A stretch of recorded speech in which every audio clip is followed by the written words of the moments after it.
આ છે અમારી ઓફિસમાં ડેકોરેશન. દિવાળીનું 11સ હતી એટલે ત્યારે આ ઓફિસનું ડેકોરેશન કરેલું હતું. અને મને પોતાને ઈચ્છા હતી એટલે મેં પોતે દીવડા લેતો ગયો બહારથી અને દીવડાથી ઓફિસનું ડેકોરેશનમાં થોડો વધારો કર્યો. તો તમે જોઈ શકો છો આખી ઓફિસ અમારી શણગારેલી છે.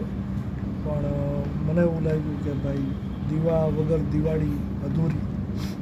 તો એટલે જ મેં મારી રીતે મને થયું કે ચાલો દીવા લેતો જાઓ અને દીવા પ્રગટાવીએ.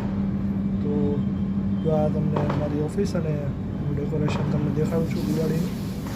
તો જોઈ શકો છો આ ઓફિસ છે મારી, જ્યાં હું જઈને કામ, હમણાં તો રજા છે એટલે કાંઈ નથી. આ તમને ઓફિસનો નજારો પણ જોઈ શકો છો અને ડેકોરેશન પણ જોઈ શકો છો. અમારે ત્યાં જનરલી ડેકોરેશન કોઈ પણ તહેવાર કે હોય તો ડેકોરેશન ખૂબ જ સારું હોય છે અને સારી રીતે આયોજન કરેલું હોય છે. તો એમાંની જ એક ઝલક હું તમારા જોડે આ શેર કરી રહ્યો છું. જે તમે જુઓ છો આખો એક ફ્લોર, તમારો એક માળ આખો ડેકોરેટ થઈ ગયેલો છે. જુઓ છો એક તમને માહોલ મળે આ ડેકોરેશન.